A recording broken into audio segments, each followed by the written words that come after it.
শিখতে গেলে চাইনিজদের থেকে শিখতে হয়। তলায় প্ল্যাটফর্ম, ওপরে পুরো ওয়েটিং হল। আচ্ছা, যেই ওয়েটিং হলে যে প্ল্যাটফর্ম আছে সেই হলের সেই হিসেবে সেই ট্রেনে সেই সিট করা হয়েছে, সেই সিটে বসতে হবে। আমার ট্রেন কোথায় গেল কি জানে, 180।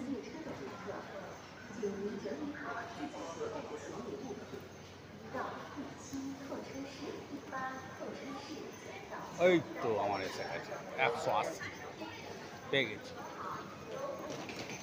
দুদিকে ফুড স্টল। 1 অক্টোবর থেকে এখানে মিড অ্যাটাম ফেস্টিভ্যাল আছে, যার ফলে হলিডে।